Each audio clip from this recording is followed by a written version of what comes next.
are live talking touchdowns. I got my guy Kurt. I got my guy Tyler, and we are ready to go.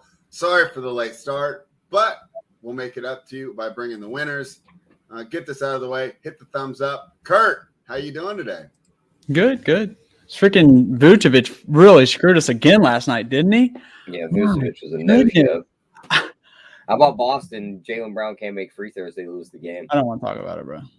They weren't going to cover anyways.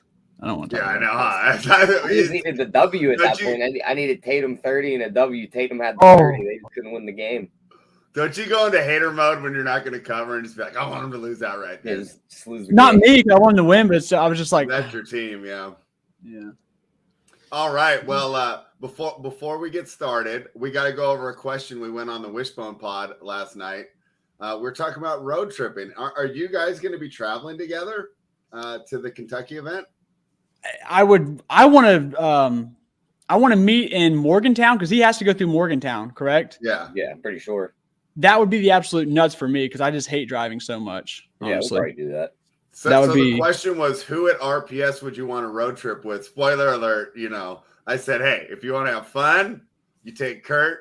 If you just want to smoke and chill the whole time, you take Tyler. So you guys are both of my responses. But I'm going to ask you that, right? And take me out of the equation because I know, since I'm here, you might feel pressure to just say, but who, right, besides the two men on this screen, Kurt, would you want to take a road trip with at RPS?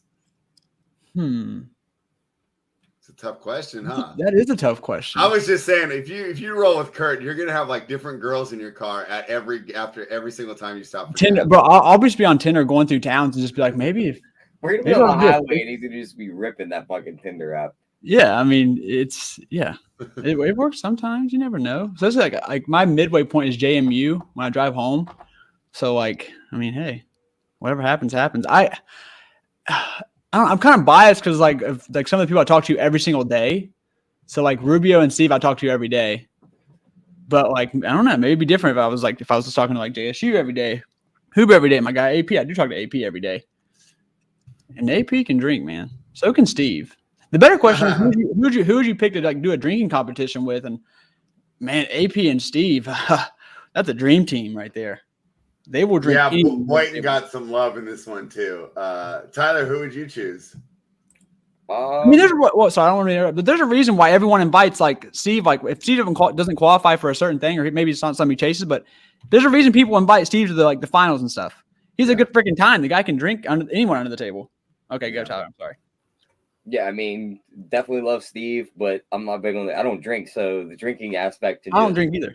Goes out the window for me. If it's a road trip, we're talking in the car most of the time spread, I might take our guy Travis because you ain't going to get bored on that road trip. He's never going to stop talking. True. That's a good point. He's going to giving you winners, and you can just pick his mind for games. Yeah, JSU is another one. You can just sit there and just bullshit sports for 4 hours while you drive. It's like, oh, we're already here. Yeah. So, all right, that was just something fun. We went over on the Wishbone last night, so I thought I'd bring it up. And that way I could also give a shameless plug to the Wishbone pod. Holden, JT, and I knocked that out last night, so go over. It's on the YouTube channel right now. It's on my timeline. But I know people aren't here to hear us talk about road trips. They're here to hear us talk about the NFL Conference Championships. We have two great games on deck. I personally cannot wait, Tyler. It's still, 48 hours away, but we are excited. The first game, San Francisco 49ers are currently plus 2.5. Plus 128 on the money line in Philadelphia, taking on the Eagles. Of course, the 49ers squeaked out that win against the Cowboys. Hey, they still covered the spread closer than I personally expected, though. So I'll be interested to hear what your guys' takeaways from that game are because we didn't do the review show this week, right? So I want to know, if you guys downgraded them off the Cowboys' performance. Not a big deal. How you feel about that. And then, of course, the Philadelphia Eagles absolutely smoked the New York Giants. The big thing I took away from that game is one of the reasons we were hesitant to bet the Eagles on this show last week, we weren't sure about the health of Jalen Hurts, right? I'm pretty sure now, right? The guy looked 100% healthy. The team used that bye week. They got healthy for sure. So this is a healthy Philadelphia team at home, taking on a team that we've been really high on all year. Tyler, I'm going to start with you. Let's just start with just doing a quick review because we didn't do it last week. What did you take away from the 49ers win over the Cowboys? Because I think we can just skip the Eagles-Giants game. They look dominant. Great. 49ers, Cowboys, though, what were your takeaways? You downgrade them. Did it cause any concerns, or do you think that's just a solid win over a solid team? A solid win over a solid team. They were playing a very good defense. I hadn't seen one of those in a while. So you finally get to see one of those. There's a pass rush. They got to Brock Purdy a little bit, but they were still able to put together a win. So it was a defensive battle. It was low scoring, so it didn't look as good. They didn't just beat them by margin, but I think there was no way you downgrade them after that. Dallas was a tough team. They played tough, and they were able to etch out the game in the end. So I don't take nothing away from San Fran there. Kurt, talk to me about what you thought of that game and if you adjusted your view of the San Francisco 49ers after watching the Cowboys play them pretty tough. You're on mute, Kurt. Okay, so like 2 things, maybe 3, 4, 5 things. I don't know. I could talk football all day. But no, and that's what we're here for. We only have 2 games, so that's why I figured we can do stuff like this. First of all, those San Fran linebackers are doing things that at the tandem, I don't know if any linebacker combo in the league can do. I mean, that one play where they had a CD down the seam, and I think it was Fred Warner, covered the ground, and oh my God, a linebacker should not be able to do that. I don't know if it's Fred Warner or other homie. Can't remember his name. No, it was Warner. I know the player you're talking about. I mean, and then that was just one with the best example, but oh my God, those linebackers are just playing out of their mind. Another thing, I do think it helped losing Pollard. I mean, you just don't have to respect anything underneath as far as running backs coming out of the back. Like, you're not respecting Zeke. So I think it did affect the passing game just because, I mean, Pollard in the open field, even at dump offs, he's scary. You have to watch out for that. And Dak looked like shit. Obviously, it takes away a release valve, a good one. Still threw for 207 yards, which, I mean, it's terrible. But all things considered, I still like – I'll get to my props later, but there's a reason why I still like the Hurts prop. But, yeah, the linebackers look great. I still think you can attack the secondary a little bit. I mean, we're talking about the weakest point of an elite defense, okay? I'm not talking about attack the secondary, the one of the worst in the league. That's not what I'm saying. I'm saying it's the worst of the evils. The linebackers are good. The defensive front's good. I think the secondary is the weak point. If you can just put some pressure on that secondary, I think they can crack. All right. Tyler, let's dive into the game then, right? So we know the Philadelphia Eagles look great. We're not even going to review that game. Main takeaway, Jalen Hurts looked healthy. That's so important for this team. Now this team's back to full strength, Tyler. This is a team that what was the lowest they ever dropped in our power rankings? Healthy, 3rd? Yeah. They were about 2 the whole year, right? Them and Buffalo were there right at the beginning. They were blowing teams out. Their point differential was fantastic, and we were really high on this team. Our concern, though, maybe strength of schedule, right? We talked about this even in the NFL in our preseason previews. This is one of the easiest schedules we had ever seen for an NFL team. And hey, beating the Giants, I don't know. They were never really high on our power rankings all year, right, Tyler? Yep. I mean, even when they had a winning record, we still didn't want to crown them as a good team. It took us till about week 14 before we're like, all right, this team's actually good. Yeah, and we never really had them that high. I mean, did they ever crack the top 10? I think towards the end they did. Okay, so, right. So, but we didn't rank this Giants team that highly. So I mean, I guess those questions still remain. But you look at these rosters. This is the best defense the San Francisco 49ers have faced. And I talked about it with my guy 5-Star in Vegas yesterday on the Wagering World. I said, hey, this is the first time that the 49ers go into the game where they might not have the better defense and they don't have the better offensive line. I don't know if you agree. Kurt knows offensive line more than we do, but I think actually this Eagles offensive line is better than – well, let me ask Kurt that real quick. Who has the better offensive line? As a unit? Yeah. Give me the Eagles. Right. But, I mean, the best offensive lineman in this game plays for the 49ers. Right, but it's a unit. This is exactly. a game, right? Yeah. So it's close, though. I mean, it's close. But it's close, but I'm just saying they're used to having the just complete domination on the line of scrimmage, both sides of the ball. Yeah. I don't know if that happens this weekend. So, Tyler, I'm going to throw it to you. Your thoughts on this game. Yeah, go ahead and let us know. I got a couple more questions, but we got plenty of time. I think both the lines have some trouble stopping this pass rush. I think you're going to see both quarterbacks put under pressure. Hurts hasn't really ran as much after them first couple weeks this year. He went bonkers on the ground. After that, he kind of just laid off the running. So don't mind his under on his rushing prop. I don't think he crosses 50 yards in this matchup. Plus, is also I know the shoulder looked good last week, but it was also against the Giants. He could easily just they could easily put together a scheme where he gets hit 1 or 2 times, and it's like, all right, I'm not running anymore. My shoulder's starting to bother me. It's conference championship. We can't lose our quarterback for the Super Bowl, so got to watch out for that. My thing about San Fran too is just like you said, it's probably the best defense they played. Even though Dallas is a great pass rush, they had one guy on each side. It's just DeMarcus Lawrence and Michael Parsons. They were able to just negate both of those guys. Trent Williams taking one out, the other side being able to just get band together and stop the other one. The Eagles have multiple guys that are going to blitz this Brock Purdy. Like guys like Hassan Reddick could get in there. They have multiple defensive linemen that can get there. So that worries me a bit. But just like you said, Spread, they played the easiest schedule of the year. They just haven't played anybody leading up to this matchup yet. Like, they've been able to just walk over everyone they've played with Hurts. What if this is the first team they go out onto the field and it's like, all right, let's walk over these guys, and there ain't no walking over them. So I think it's going to be low scoring on both sides. I like the under, and give me the +2.5 on San Fran.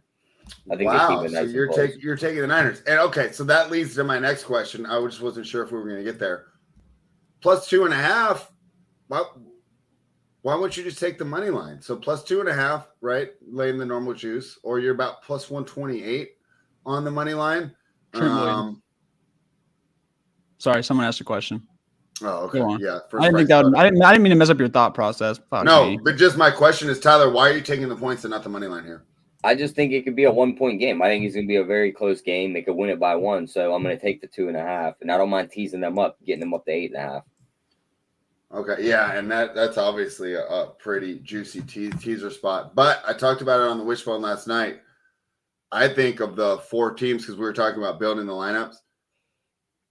The Philadelphia Eagles, to me, have the biggest blowout potential. Right? I still a rookie quarterback, number whatever, 158 overall pick, right? Really low draft pick. Philadelphia could be wild at home. They've steamrolled teams all year. I wouldn't be surprised. The team that I ranked second for blowouts was the Bengals. My idea there, Mahomes is out by the second quarter, and there's Joe Burrow versus Chad Henne. I can see them rolling away. Then I put the Chiefs actually third, and I put the 49ers fourth. I just don't see them blowing out this Eagles team. I think if they win, it's a close game. Kurt, 49ers, Eagles, Tyler's take. Wait, did you answer the question, or have I just been talking? I'm sorry. Tyler, for the money line? I said I think it's going to be a close game, so I'd rather have the points. Okay. Low scoring, close game. Yeah, that makes sense. Kurt, talk to me here. Break this game down. The Philly crowd is going to be a factor. Yeah, guys, first of all, I want to ask, what's the numbers looking like as far as money on which side's taking the most money?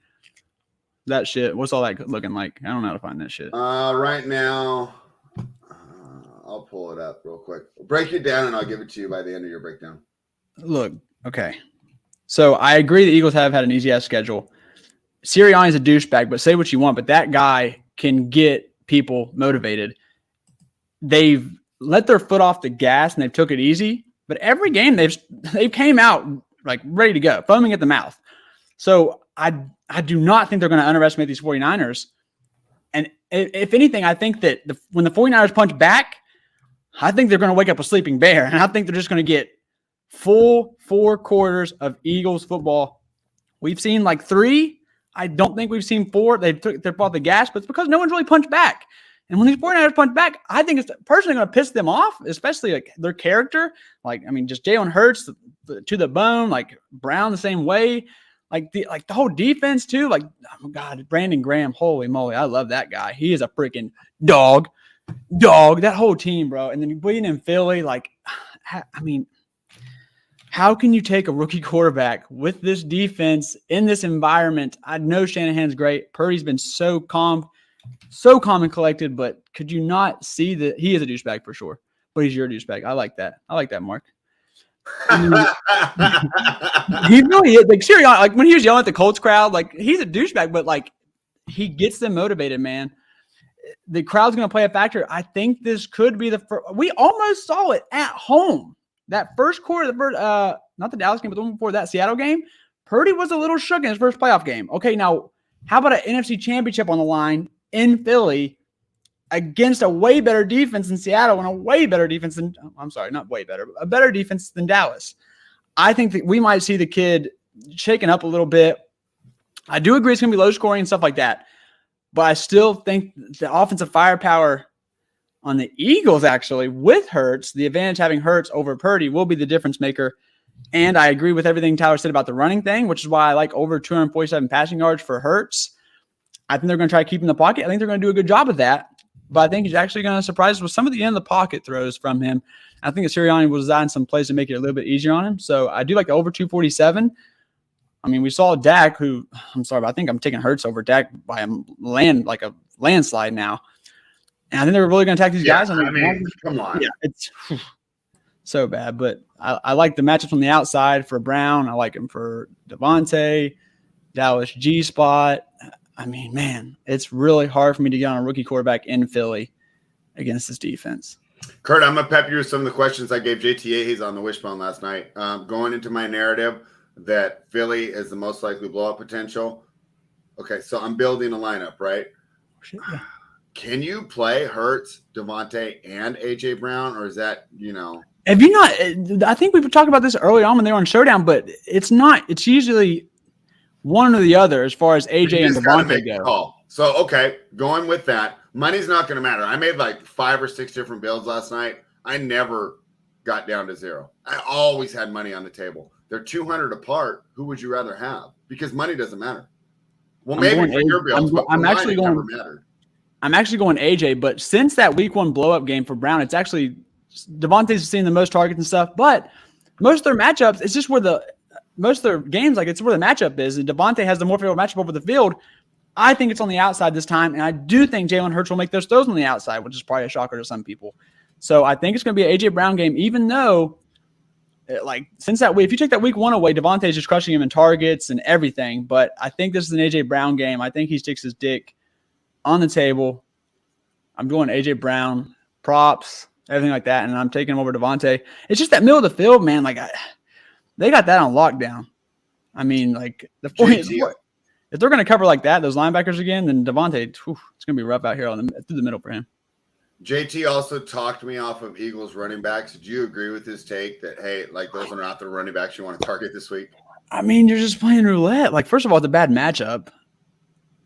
Oh, I like that take. Man, Mark's got the hot takes. So AJ was whining last game. I actually didn't see him whining, but I don't think it matters in a playoff game. In week 8, right? You maybe try and feed the guy, but playoff game might be a little different. I think it's just going to be more of a thing okay, we're going to target AJ because that's where the matchup is.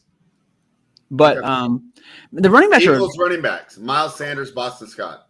I'm going to take a guess, and you were building as if it was the blowout, right? I'm guessing that was the build structure. Yeah, but JT talked me off using the running backs. He said basically if you're doing that, you go either Hurts for sure, Goddard for sure, and then choose a receiver. I mean, if you're actually building for a blowout, then Gainwell was the guy because they're trying to really prioritize Scott. And we saw it late in the game. It was all Gainwell. That's the only running back they're going to have active. Then should I throw him in there? I didn't. If it's the complete blowout script like I thought you're building. I mean, the great thing is for DFS, I don't have to just go on one narrative, right? I mean, this is just one. I'll build a Philly blowout lineup. I'm going to have probably 5 or 10. This is such a fun week. I mean, you have to go off so it was a blowout last game, and we saw Gainwell was just getting chunk yards there at the end. I'm not saying he's going to break off another 30-yard touchdown, but maybe he gets you one early and then late in the game he gets 40, 50 yards, and next thing you know you got 13, 14, 15 points. But yeah, in the blowout script I like Gainwell more. Yeah, Mark agrees with JT. And hey, if I do put Gainwell in there, he's the cheapest one, right? So and for the record, I'm fading them. I'm fading them unless I'm doing this to complete blowout. I'm talking 25 plus points. I'm fading them unless that's the case. 49ers options. Debo, 5,700. Every single lineup, I had to have him in there. What do you think of him? I mean, that's too low, right? Yeah, he can just do too much, man. I mean, you move him across the field. Don't got to worry about a particular matchup. I mean, like the Swiss Army knife, you got to go him. If anything, I'm pretty sure the price on Brandon Ayuk will kind of tempt people, but I'll just find it. Like you said, there's pricing shouldn't be an issue. Give me Samuel. Tyler, by our standards, it's cold here in California right now. It's 36 degrees when I woke up. Chilly, right? But this warms my heart. Look who's in the chat. It's our guy. Our guy. Yes, what's up, Matt? We got to read this. The Commanders and the Texans. family show. The Commanders and the Texans. That was without Jordan Davis. Without Jordan Davis. Okay, that's a good point. That's big. Watch out for Run CMC and Mitchell and Shanahan calling the run game. Tyler, I'm going to start with you. Kurt says, hey, be careful there because it's without Jordan Davis. What do you think of those two players, DFS, props, kind of break down how you think the 49ers are going to be able to run against this defense? Yeah, I mean, they ran the ball against everybody, and I always thought the way to beat the Eagles all year was on the ground. So that is an interesting take. I know Jordan Davis was big in those couple games where they ran the ball. But the thing about the Niners is the way they scheme runs is they'll pull that line one whole direction. Kurt knows how all this works. I just know the terms. They pull the whole line one direction, and all of a sudden there's a giant hole opened up, and Jordan Davis is shielded off by 3 or 4 guys. And there goes CMC just right through the hole, led by Trent Williams or Kyle Juszczyk, and now he's got room to maneuver. So I think they're able to move the ball on the ground still. But the big thing here is going to be slot receivers have torched the Eagles. Like, hiding Debo on either side is going to be a little hard. Like, Darius Slay is on one side, James Bradbury's on the other. But that slot corner is a massive drop-off from those two guys. It's going to be the slot guy for San Fran that's going to decide this game in my eyes. So if they can get Debo or Ayuk in the slot, or Debo I think they could Ayuk. I think Ayuk would be the smart one because I think they're going to look at everyone else, and it's going to be like, we have to show out to stop these guys. And Ayuk's going to kind of go a little overlooked, and he's just going to be running open down the field a little bit often. So I like Ayuk's props. I think he is the guy that just kind of finds the seams in this defense. When Purdy throws that ball and there's a guy wide open, it's going to be Ayuk. I thought it would be. Chat's on fire today, man. Brand Joyce says Jordan Davis is the key to stopping the run. Mark, you guys are bringing great knowledge today. Eagles run D changed when Joseph and Sue came. Then Davis returned. The run game is where the fans will really fire the defense up. Kurt, has that been your experience getting out there? When that crowd is fired up, is it harder to run the ball when you're a visiting team? Oh, I think you're going against a tough run defense. I think it's always hard. But like Tyler was right. The scheme, they've not seen a running scheme like this. It's just, I don't understand why more teams just don't copy it. We'll copy the fucking Wildcat, but God forbid people would just copy Shanahan's running scheme. It blows my mind. Like, what are we doing? Copy it. Everyone in this league should be running this running scheme. It's just it's like a mind blown. I want to say a mind F. But they don't. So I think obviously in those two games, like Jordan Davis being out made the biggest factor, but it's not like this run defense, even with Jordan Davis, like these games are going to be so good. They're going to have some chunk runs. Like it's going to happen. But when they have those, they're going to have a couple runs that just aren't creative. Like you can't make every run like a mastermind play. So on those runs, I think they're going to stop them. So yeah, they're still. It's not like they're going to only run for 60 yards. Like Shanahan's going to find his rushing yards, whether it's with Samuel getting creative, like the double pull, the stuff like that, like pulling Kittle and all this shit, man. It's like, it's beautiful. It's fun to watch. They're kind of like CMC's receiving yards too, because he's ran some of those routes out of the slot. And usually when he runs a route is when Debo's in the backfield. So they're going to look at that, kind of lean towards the run. There he goes running the slant against their weakest corner, and he gains 15 yards. So love CMC's receiving yards. Nadesify is not happy about your Eagles pick here. I can't. He's saying he's Brock Purdy's biggest fan. He's Brock Purdy's biggest fan. He thinks Brock Purdy's basically like fucking Patrick Mahomes.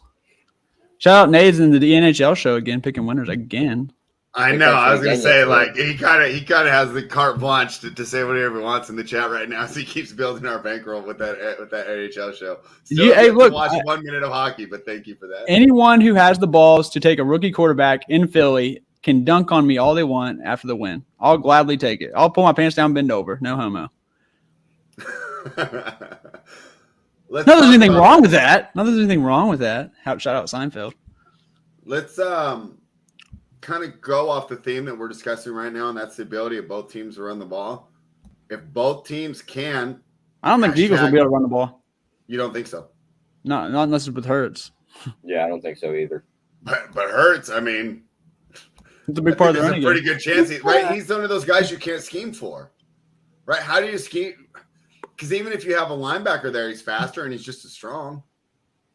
Bro, you've seen videos of that dude squatting, right? Who? Hurts. He's like, it's insane. Like 600. This is how you stop him. Yeah. I'm just saying you could put that spy there, and if he breaks the route, then he can beat him in open field. It's tough to tackle him once he gets I think he's going to have to be able to make those outside throws. Yeah, of course. I'm just saying, I do believe he's going to be able to run the ball kind of Josh Allen style. Okay, regardless, they might be able to run, they might not. But what I'm trying to do is correlate this to the total of the game, 46.5. Obviously, more running leads to a lower scoring game. The idea with the clock tick, tick, tick on all these run plays, not a lot of the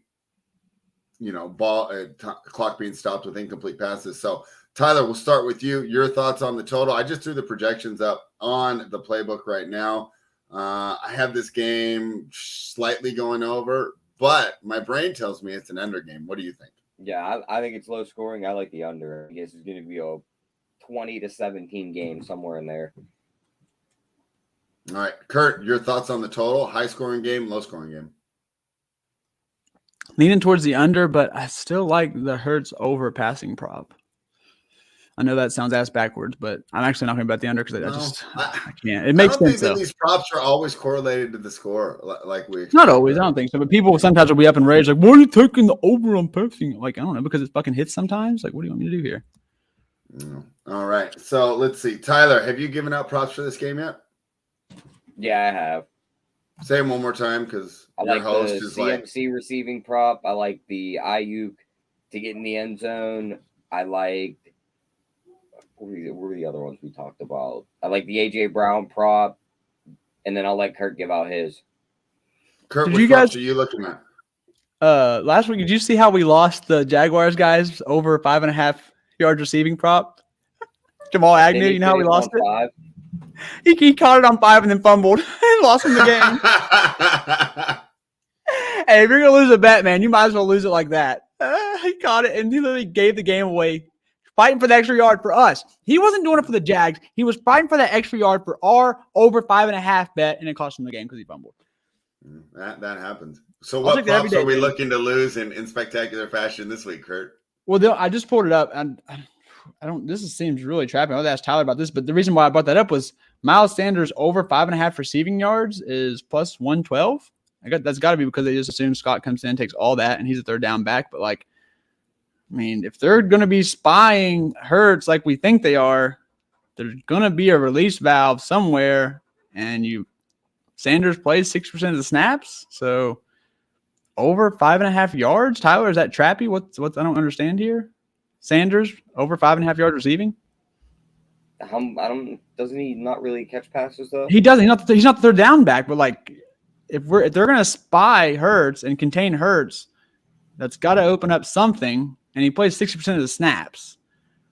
Yeah, but I don't hate that. I could see it being more like a Dallas Goedert across the middles is more. Yeah, but I mean, those linebackers are good. And like, didn't we talk last week, Kurt? Weren't you saying that you like to target tight ends against the Niners all season in DFS?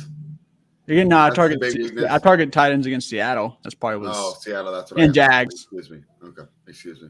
For the most part, they do. I mean, Schultz did good, but that was like a really creative play. But for the most part, it's those linebackers are so good. So I'm still going to have some Dallas Goedert. I don't think he's going to get shut down, but it's not something I pick on. Interception props, Tyler. We had success with those during the season, maybe. But there's only good quarterbacks left. Any interest?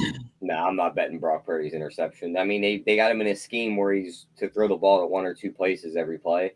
Mm-hmm. If it's not there, just throw it out of bounds. So the dude's been safe with the ball all year, and I don't see him making a mistake here. All right, yeah, Goddard. I'm high on Goddard. I had Goddard in almost every lineup I built yesterday, and our guy Yeezy agrees. Goddard and Smith. All right, guys. Anything more on this game before we move to the AFC? Oh, that's it for me on that one. The Cincinnati Bengals are +1. It's basically pick the winner, right?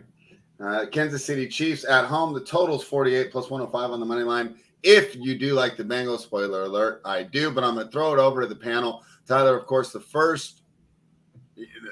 big overarching, right? The shadow, the dark clouds, the elephant in the room is the health of Patrick Mahomes.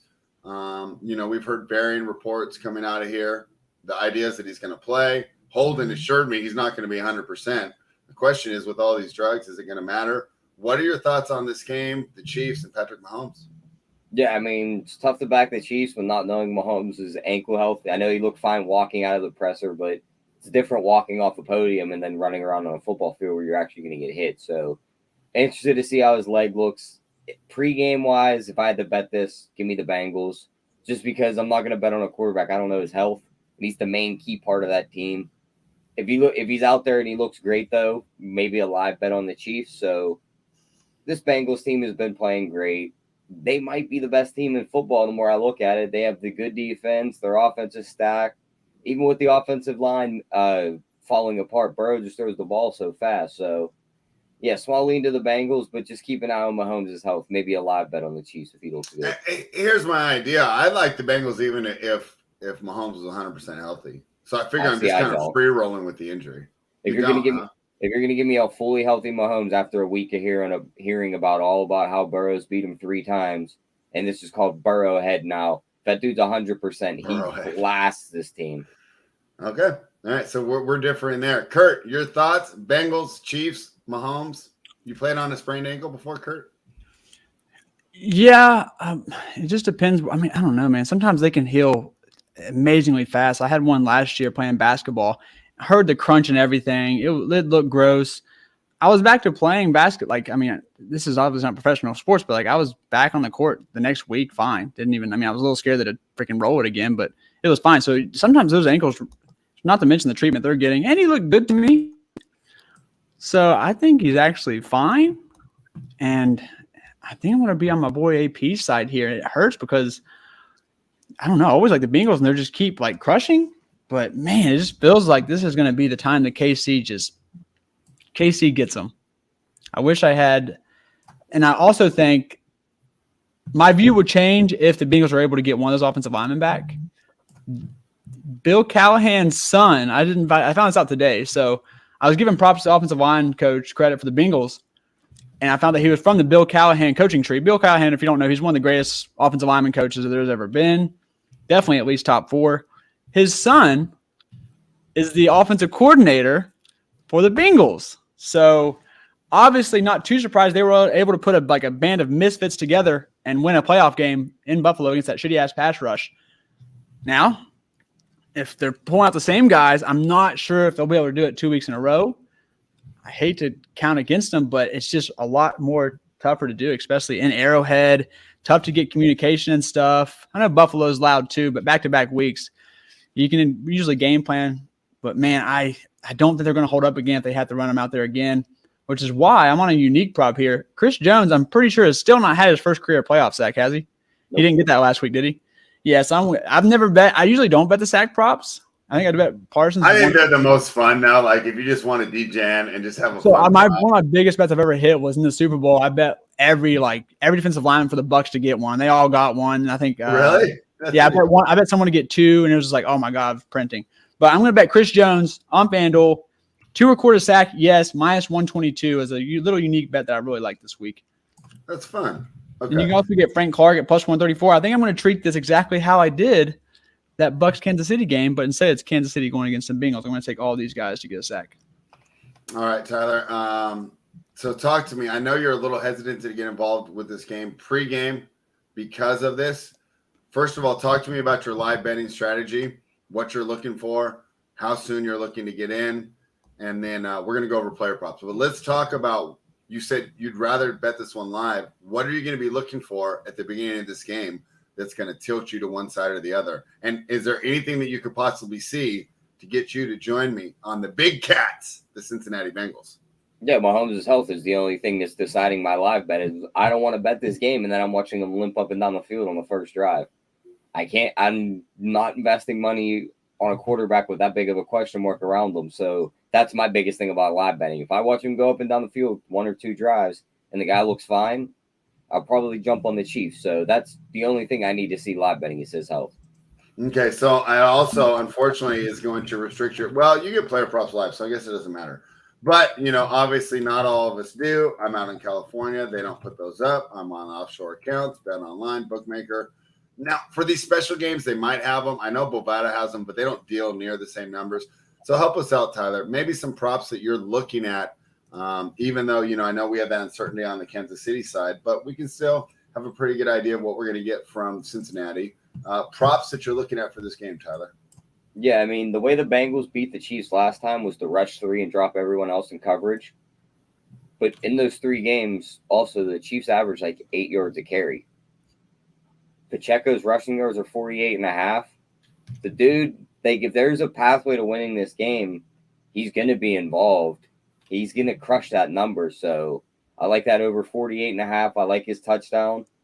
They jumped Burrow's rushing up to 17.5. I can't touch that. That's a little too high for me. Kadarius Toney, they're talking about him in the chat. I like his props because they started to get him the ball more. He's just a gadget player, and he can get one and just bust one and just go 50 yards for a touchdown. So love those. I don't see any props on McCole Hardman yet. I think they said he's coming back this week. If he's back, I want his anytime touchdown. And then on the other side, Jamar Chase, of course, is going to probably have a big game. I seen somebody in the chat, our guy Matty Ice, talking Boyd has had nice games here. Slot receivers also kill the Chiefs, so love his props. And then I think that's pretty much it for me in this one, Fred. All right. Kurt, of course, I'm going to get your prop thoughts, but let's start with DFS, right? Because you're the guy cashing all these tickets. It's kind of right in your wheelhouse, right? Not a pure show. Well, obviously, there's a showdown available, but for the sake of the show, we're going to do the 2-game slate. I had talked about a way to get different earlier by trying to stack that Philadelphia game, a game which most people think is going to go under.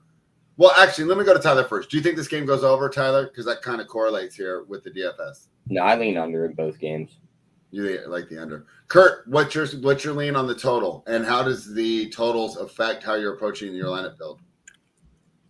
Kind of like betting the under is like right before the Bengals game starts. Let it balloon up a little bit. Let people see Mahomes in warm-ups without any ankle issues because he's just out there warming up. Obviously, there's not going to be any ankle issues. I think it's going to be fine, but I think I'd rather just bet the under and hope that maybe if it is okay, maybe we still get a little bit of a low-scoring game because people are just going to balloon that shit up so high. But, yeah, that's where I'm leaning. I won't not be taking any over-unders this week, though. All right. Well, I did make a Philly stack. My very first build, and if I was running single lineup, I'm running a Burrow Chase stack. That was my first build. Talk to me about how you're going to approach this game. I mean, Burrow, to me, single lineup, he's the best prospect on the board at 6,800. Do you agree? Do you disagree? Yeah. Talk to me about quarterback. Let me get a quarterback. So, yeah, I think now reflecting the ownership too, I kind of like Hurts, actually. Like I said, I think he's going to have a big game. But Hurts and Mahomes are good leverage. I think Burrow comes in the highest owned. Obviously, the cheapest of the 3, isn't it? Should I be worried about that, though? It's a 2-game. No, I mean, no. I don't know. He's going to be the highest owned, but it's still going to be like 35 or 40%, right? I think we're looking at it just depends how much people think this Mahomes ankle things affect him. But I think it could get up to 42. Okay, what do you think Brock comes in at? I know it's a different game, but I'm just curious. I mean, 8? He's only 5 something, right? You think it's that low still? But think, I mean, you can get CMC, Debo, AJ. I mean, you can get studs at every. You know what ends up probably happening is everyone just ends up somewhat even, not too even because Purdy and Mahomes will be a little bit lower due to their factors. But it probably does end up becoming a wash.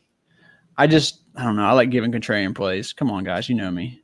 Yeah, I know. I'm just saying. I'm not as worried about ownership this week, right? I figured exactly what Nate just said. Yeah, all 3. They're just going to all eat into each other, especially if we see Mahomes good in warm-ups. All right. Which I guess that would already next be. Question: Who's your favorite just player on the board to have? Right, money's not an issue. Who do you start to build with? It's a high-priced player. Oh, a high-priced? Whoops. Yeah, I mean, Mixon, AJ Brown, Jamar Chase, right? I mean, there's so many. Take the quarterbacks out. Give me AJ. Okay, AJ's the highest one. I think it's contrarian too because everyone's going to want to play Chase and Kelsey. You can play multiple. The pricing's so damn soft, but I still think AJ Brown comes in low. Okay, let's talk about Bengals receivers. The 3 big options. The most you want to run in one lineup is 2, right? Yeah. I've 2 pass catchers. And does Chase have to be in there, or can you go Higgins-Boyd? You can go Higgins-Boyd. You can go Higgins-Hurst. Hurst has been freaking awesome, man. You can go. Dude, hell, you can go double tight end seems cool this week, don't you think? I've been doing it all playoffs and cashing things. Goddard. Yeah, I've been doing it all. I mean, I think Tony was even tweeted something about how everyone's doing it, but it hit. I mean, last week I had Kelsey and Goddard. There's so many good options. It's not like you're duplicating. Yeah, but usually we do that for a little bit of salary relief, and we just don't need it this week, at all. But if you were to do it, it's because the running backs, like, I mean, you're probably you don't love there's two teams no one really wants to play the Cincinnati running backs. No one really wants to play the Philadelphia running backs. So that already makes like the running back pool smaller, which will get you on more of that tight end or receiver in the flex. JT like McKinnon over Pacheco, but you guys had talked about Pacheco earlier. Which one of those two do you like better if I'm only running one? Bro, I mean, I don't understand these McKinnon people, bro. Like, do they think he's just going to score 3 touchdowns a game? Like, I don't get it. The dude really, I think he didn't even touch the ball through the air last game. No, he fucking didn't. Like, I just don't understand it. And I know what's going to happen. He's going to dunk on me with 3 touchdowns, and I'll live with that. It's just not it's not the EV play. It's not. I tried him last week's spread, but non-EV shit. I can't click that button again. Non-EV stuff hits all the time, though. I will say that. But I mean, Pacheco's been looking better. Want to take some pressure off Mahomes. McKinnon's not that guy that will consistently for an entire game go between the tackles. I'm on Pacheco. Excellent. All right, final thoughts on this game, Kurt. Man, Tony's really cheap. Even if Hardman comes back, I think people would be like, oh, I don't want to play that game with a hurt Mahomes. But, man, Tony's some short yardage stuff. Get the ball quick out of Mahomes' hands. Tony's the guy that they can do that with. 3,700. Just keeps putting up double digits every single week. I think he's got a 20 burger somewhere in there. If they can just give him a slightly more snaps, slightly more target. Every time he's in, he's getting targeted. Like, the numbers for his target share per snap count is absolutely ridiculous. So that snap count goes up. So will the target share and everything. Yeah, Kadarius Toney? I don't know how he pronounces it. Holden loves Kelsey this week. How can you not? You guy's a stud. All right. Luis has the ultimate way to get different. Oh, baby. What if you run Henny? Can we talk about that 99-yard drive? Not bad. I won't be playing Henny, but he's not terrible last week. So here's my idea on Henny. I would only play him in the single game showdown. Yeah. Single games. But because that one, I think that everything's going to duplicate, right? Yeah. Where I think ownership's going to be spread out more on the 2 game slate. Tyler, final thoughts on Bengals Chiefs? Yeah, I got a hot take. I think McCole Hardman's the deciding factor in this game. The dude, he's been one of the wide receivers that's been with Mahomes for years. He showed that he could be like a safety, quote unquote, safety blanket throughout the year when he was healthy. Dude's caught multiple touchdowns in multiple games. He's kind of just flying under the radar on his way back into this game. Mahomes is going to use him. The dude's probably going to score a touchdown at 4-1, and he's 35-1 to go in twice. So that's something I'm keeping my eye on. You can never argue against 35-1s. I mean, the dude could walk out and run most of the routes. He could take all of Valdez-Scantling's work. All right. RunPureSports.com. My promo code SPREAD15. The man in the middle, Tyler15. And, of course, to get that Tinder Gold upgrade, use the promo code Kurt15. It's time. Best bets. Kurt, start with you. Oh, shit, Spread. You know I'm never fucking ready. Tyler. Best bet for the day. Yeah, give me the under in that San Fran game. I think that game's going to be very low scoring. I don't think you see many points in that one. And the more I look at this spread, this might be a way to bet this game in the Chiefs way, like in the Chiefs game. These anytime touchdown money line parlays, with this being such a short spread, you get Kelsey at plus 230, you get Chase at plus 250. Do you just hold your nose and it's like if one team wins? That's a sweet ARB spot. Yeah, it's like if one team wins, one of those guys probably goes in, and there's like a very after each one of them scored, you just sit back, drink, smoke, whatever you do, right? If you're Kurt, get a little. And this, just enjoy the freaking game, knowing that you won money. I love that idea. All right, Kurt, are you ready yet?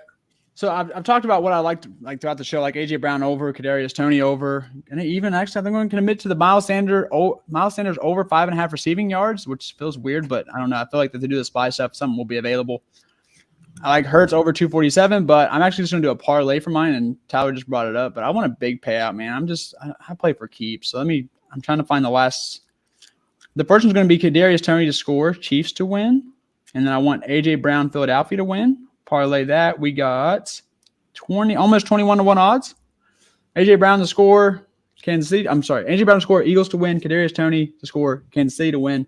21-1 odds. That's what I'm going with. 21-1? Yeah. Fantastic. All right. Well, Tyler, right? I'm usually a pretty good guy, right? Got the baby face, real nice guy.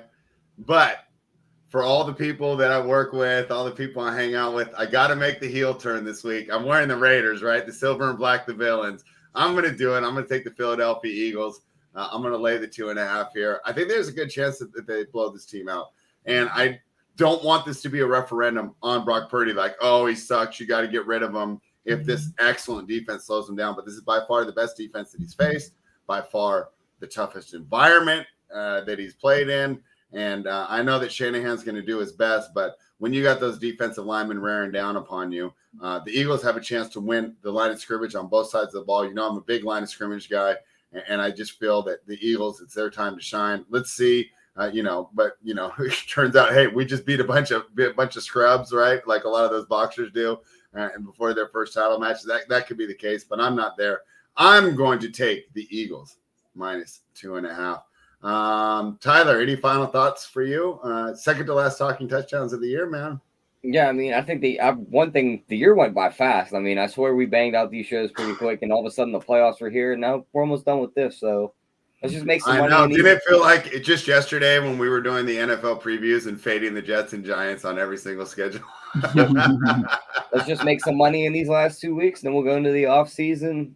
We'll unleash that secret weapon. We got those Joey Work winners in the MLB once that starts up. Yeah, Mark Borneman says it's going to be nasty in the link, right? It's going to be 70,000 people who drink the same amount of Steve Boyton, just all going crazy. But Kurt, man, love having you on the show. I'm going to leave it to you to get us out of here. What do you got for the people? All right, guys, not many weeks left, so bet irresponsibly. And then if you lose it all, you can gain it back on the Super Bowl. Hell, maybe even the Pro Bowl if you're a freaking absolute crazy man. They have that anymore. Hey, they might. There's been chat of it. Skills challenge, isn't it? They might bring. There might be some type of DFS thing. So we shall see. It'll be weird to do. Skills challenge DFS. It's gonna be like flag football, so you can still score. That's gonna be some degen stuff. Like you're gonna have any priors. You're gonna be. What I do. I usually use the Pro Bowl. I'll try to get some saddies, like the overlay like crazy. I'll get saddies for the Super Bowl showdown. It's been profitable. So yeah, digging out this weekend. It's almost over. And then you'll have a little break before MLB. I'll be doing – I'm grinding college basketball, so it's not a break for me. But maybe it is for you, so bet irresponsibly. All right. Bet irresponsibly and run pure.